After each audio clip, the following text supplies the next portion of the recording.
What if I told you that the you that you believe you are isn't really what you are? What if I told you that your identity as a human being who was born in space and time isn't actually real? What if I told you that all of that is just a perception that our minds create of reality in order to survive effectively? Your identity is more like a verb than a noun. We typically treat identity as something that is fixed, static, unchanging, when in actuality, we are very fluid and constantly changing beings. All of reality is very fluid and ever changing. It's completely impermanent, moment by moment. Absolutely nothing stays the same. Everything's vibrating, shifting, changing. Thoughts are arising and passing. Sensations are arising and passing. So there is no real identity to be found inside of us. All that can actually really be found is a bunch of ever-changing phenomena.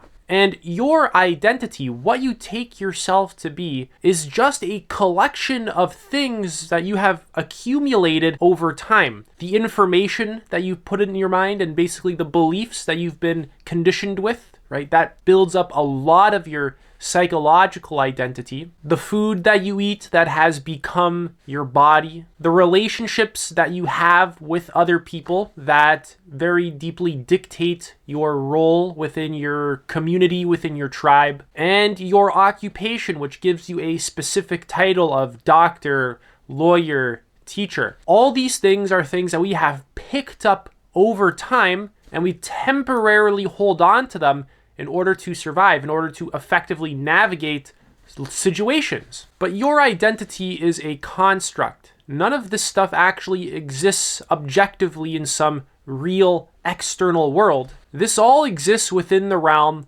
of human thought. And this has been known for thousands of years by humanity. Buddhism has known for many thousands of years. And even now, science is just catching up to it. You can look into the neuroscience of no self. Our identity, who we take ourselves to be, is not fundamentally real. It's an illusion that our minds create in order to survive. When we repeatedly do something, it gives us a sense of consistency. And this is where we find our sense of self. This is where we find our sense of reality, in the thoughts that we continuously think, the underlying beliefs that control our thoughts, emotional patterns, behavioral patterns. Basically, when things become very consistent and we begin to get very familiar with them and they form patterns, from this emerges our sense of who we are and what reality is. But if you change your awareness, if you change what is repeatedly happening, if you change patterns, if you change systems, you change who you are. You change your perception of reality as well. You begin to see reality in a more clear way. Typically what happens as we grow up and we're conditioned by culture, parents, school, friends, we're conditioned by all these beliefs and ideas and all these behaviors and emotions, and it builds up our sense of who we are. It builds up our sense of reality, which is very useful. We actually need it in order to survive and effectively navigate the world. But the problem is that it's not grounded in truth. It's not grounded in what identity really is. It's not grounded in what reality actually is. It's grounded within human social constructs and basically psychological constructs that help us to survive. This is the primary goal of our mind. It's wired to survive. It's not wired to perceive reality in a clear and accurate way. It's wired so that we can feel hunger and then go get food.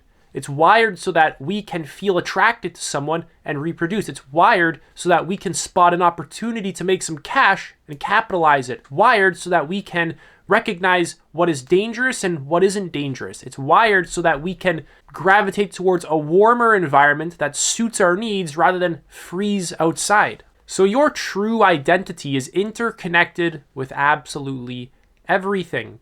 In reality, there are no boundaries. There's nothing separating you from your environment, except for the constructs that exist in your mind that then get projected onto reality. And this pattern is so deep, it's so ingrained within human consciousness that it actually appears to us as though we are separate things living in a very material world, when in actuality that's not true. All matter is 99.99999% energy, right? It's basically nothing. Most of it is absolutely empty space. And it really seems like this is just what reality is, when actually what's happening is our perception has evolved over time in order to just survive, in order to effectively navigate reality, to get our needs met, not to see it clearly. So your identity is consciousness. Your identity is absolutely one with everything around you. There's nothing distinguishing you from your environment, your other people, a water bottle, a cup, a pen. It's completely one with everything. Boundaries are something that our minds construct in order to effectively navigate reality, and there's nothing wrong with that.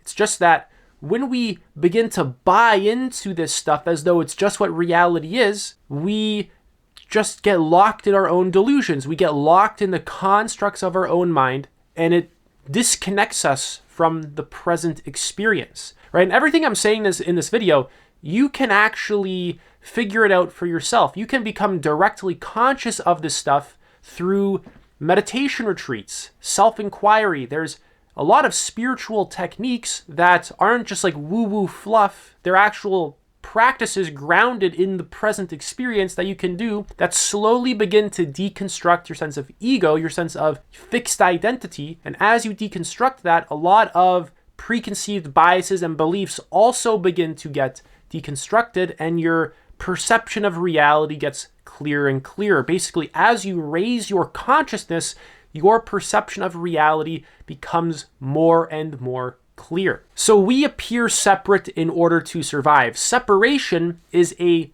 perception, right? It's actually a projection of our own mind. And the reason why we do this is because if we appear separate, we can very clearly draw a boundary between who we are and what our environment is, right? And the things that we need in our environment in order to survive. We can make very clear distinctions between water versus a tiger that might eat us, between poisonous plant versus food that we can actually consume. So we can effectively basically draw a map of reality and use our ideas to extract from our environment in order to survive. This is basically what humans have been doing since like the dawn of humans. This is what survival is. So this perception is not grounded in truth. It's not grounded in what reality actually is. It's grounded in survival mechanisms that get projected onto reality. And because we have been doing this for like thousands and thousands of years, it's actually hard for our minds to really begin to get this new perception of reality that I'm actually bringing forth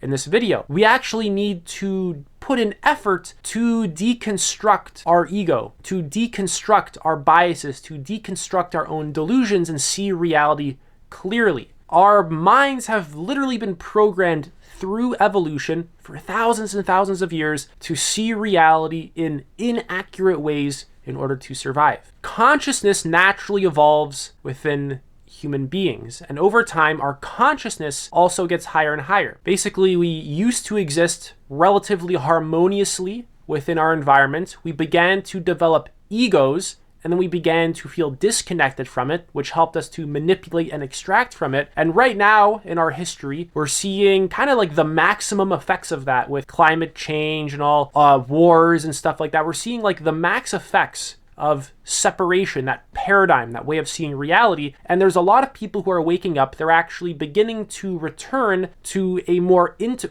not really returning, but they're moving into a more integrated place, right? They're beginning to actually transcend some of the limitations of the ego. Basically, it's like we're born, we don't really have a sense of ego, right? The ego begins to go through stages of consciousness, basically levels of development, and it gets to a point where it now has to deconstruct itself. You can look into, ego development theory by Suzanne Cook-Greuter. That's a model very deeply worth studying. Our human ego goes through stages of development, and as it increases in stages, we integrate a lot of the previous stages. So it's not like we throw away the ego because it's bad. We actually use our egos and all the constructs that come along with it to navigate reality while also transcending it. This is what self-actualization is. This is what self-transcendence is. This is what true consciousness work actually is. That's it for this video. I'm currently offering one-to-one coaching. You can book a free call. Link is in the description.